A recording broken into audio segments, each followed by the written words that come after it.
ስለ ፈተና ሲወራ ጎበዝ ተማሪውላ አመቱን ሙሉ የሚያነብ ነው የሚመስለን፣ ግን አይደለም።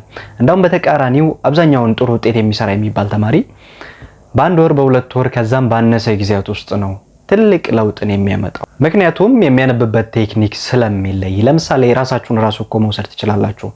የሆነ ጊዜ ላይ አንድ ወር ላንብብላችሁ፣ ከዛ ወሩ ካለቀ በኋላ ደግሞ ራሳችሁን ወደ ኋላ ተመልሳችሁ ኢቫሉዌት ስታደርጉት ከነዛ ከወራቶች ውስጥ ከ30 ቀን ውስጥ ሐሳባችሁን ሰብስባችሁ ዲስትራክተር ሳትሆኑ በቃ ስብስብ ብላችሁ ያነበባችሁት ጥርት አድርጋችሁ ያነበባችሁት ግፋ ቢል በቃ በጣም አንድ ሳምንት ሁለት ሳምንት ቢሆን ነው ከአንድ ወር ጊዜ ውስጥ ማለት ነው ጥርት አድርጋችሁ።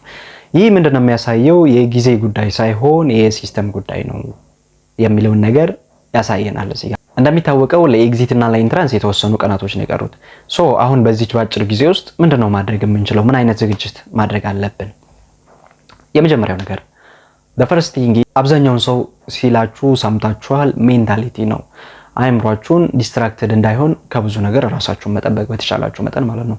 ምክንያቱም አመቱን ሙሉ አንበባችሁ ሁሉንም ሳብጀክት ጨርሳችሁ ራሱ ሳይኮሎጂካሊ ተሸነፋችሁ ከገባችሁ ምንም ነገር ልታመጡ አትችሉም። ስለዚህ በተቻላችሁ መጠን ሳይኮሎጂካሊ አቲቲዩዳችሁን ሼፕ ለማድረግ በጣም መሞከር። እንደውም በአቲቲዩድ ዙሪያ የሆነች ደስ የምትለኝ አባባል አለች።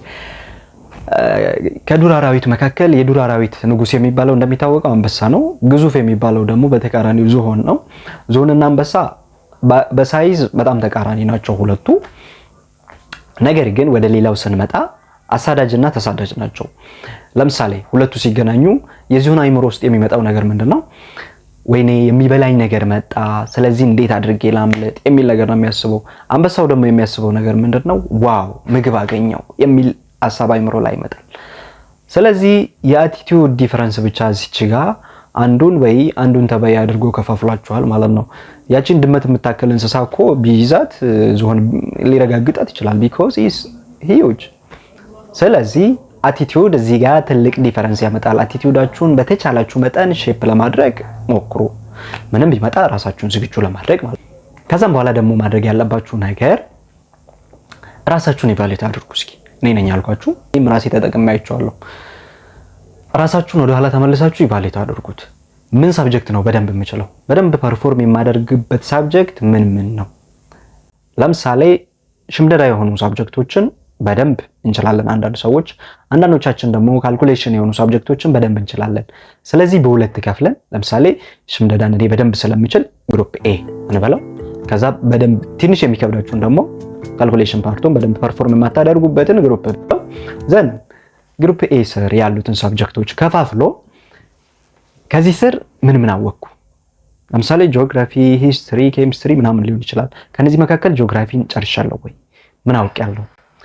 ሂስትሪን፣ ኬሚስትሪን፣ ሲቪክስን እነዚህን የመሳሰሉትን ነገሮች ምን ያህል አውቄያቸዋለሁ ብሎ ራስን ኢቫሉዌት ማድረግ እና ያልጨረሳችሁት ፓርት ካለ ያኛውን ዲፊካልቱን ትታችሁት ለሱም ጊዜ አስቀርታችሁ ትንሽ ጊዜ አብዛኛውን ጊዜ ግን ለዚህኛው መስጠት። ይህ ለምንድነው የሚያግዛችሁ? ውጤታችሁ እንዲካካስ ያደርጋል። ኢቭን በዛኛው እንኳን ውጤታችሁ ዝቅ ቢልባችሁ በዚህ ፐርፎርም በምታደርጉበት ደግሞ ስፔሻላይዝ አድርጋችሁ በደንብ ከሰራችሁበት ይህ ውጤታችሁን ከፍ ያደርግላችኋል ጠቅላላ ማለት ነው። ስለዚህ ይህን ነገር ካደረጋችሁ ከዛ የምታጡትን ነገር እዚህ ጋር ይከሳችኋል 100% ባይተካው ማለት ነው። ለዛም ደግሞ የተወሰነ ጊዜ ማስቀረት። ከዛም በኋላ ግሩፕ ቢ ላይ የከፈላችሁት ሳብጀክት አለ አይደል? መጀመሪያ ለምሳሌ ማቴማቲካል ፓርት እንበለው እና ማትስ እና ፊዚክስ ምናምን እንበለው። እነዛን ሳብጀክቶች ደግሞ በቀላሉ በዚህ መንገድ ማጥናት ትችላላችሁ። የቀረን ጊዜ አጭር ነች፣ መጽሐፉን ማንበብ ያልደርስም ምናምን ካሁን በፊትም አላነበብኩም ልትሉም ትችላላችሁ። whatever it is ይሄንን ማድረግ ኤአይን በደንብ መጠቀም ይሄ ለየትኛውም ነገር ይሰራል። ብዙ ሰውም ሲል ሰምታችሁ ሊሆን ይችላል። ኤአይን በደንብ ተጠቀሙት ጋይስ ፕሊዝ። ፈተና ላይ በደንብ ነው የሚያግዘው። ቻት ጂፒቲ ነግሮ የተለያዩ ኤአይዎች አሉ ከረንትሊ ማለት ነው። ኢቭን ቻት ጂፒቲ ላይ ለምሳሌ ማትስ መጻፋችሁን አስገብታችሁ please give me the main concepts of chapter 1 ብትሉት አጠር አድርጎ ጥርምጥና አድርጎ ያመጣላችኋል። ኢቭን ስኬጁል አድርጎ የቀረኝ ጊዜ ይሄን ታህል በዚህ ጊዜ ሊያልቅ የሚችል ኖት አዘጋጅልን ብትሉት መጽሐፉን ሳታችሁት ቻት ጂፒቲ ያዘጋጅላችኋል ቀለል አድርጎ ማለት ነው። ስለዚህ ኤአይን in an advanced way መጠቀም። ሌላው ደግሞ ከተቻላችሁ ሶሻል ሚዲያ መከታተልም በጣም አሪፍ ነው። ኢንፎርሜሽን ከዛ ጋር ታደርጋላችሁ። ሁለተኛው ነገር ደግሞ ጥያቄ መስራት። ጥያቄ ስትሰሩ ደግሞ ሲስተማቲካል በሆነ ወይ መስራት። ዝም ብሎ ጥያቄ መስራት ብቻ ትርጉም የለውም። ለምሳሌ እንደሚታወቀው ናሽናል ኤግዛሞች ላይ ምርጫ ነው የምንፈተነው ፈተና። ስለዚህ ምርጫ ደግሞ ከአራቱ መካከል ሜቢ አንድ ነው ሊሆን የሚችለው፣ ኦልም ቢሆን አንድ ነው ሊሆን የሚችለው፣ ደግሞ ካልሆነ ኤ ቢ ሊሆን ይችላል። ለምሳሌ ምርጫ ኤ ከሆነ ኤም ብቻ አውቆ ማለፍ አያስፈልግም። የዘንድሮ መልሱ ኤ ሆኖ መጣ ማለት በሚቀጥለው ዓመትም እሱ ይመጣል፣ ቢ ላይ ሆኖ ይመጣል ራሱ ምናምን ማለት አይደለም። ነገር ግን እዚህ ጋር አራት ጥያቄ ማወቅ ትችላላችሁ በቀላሉ ማለት ነው። የኤን ምርጫ በደንብ ማወቅ፣ የቢንም ምን ማለት ነው፣ ሲስ ምን ማለት ነው፣ ዲስ ምን ማለት ነው። ምክንያቱም በሚቀጥሉት ዓመታት ያ ጥያቄ ኤግዛክትሊ መልሱም ኤ ሆኖ ላይመጣ ይችላል። ነገር ግን ሲ ዲ ቢ ላይ ያሉት ሊመጡ ይችላሉ። ይሄንን ካደረጋችሁ የሚመጡትን ጥያቄዎች የትኞቹንም በምንም ታምር አያመልጧችሁም ማለት ነው። በቀላሉ የቀረቻችሁ ጊዜ ምንም አጭር እንኳን ብትሆንም ከላይ የተጠቀሱትን ቴክኒኮች ከተጠቀማችሁ በጣም አድቫንስድ መሆን ትችላላችሁ።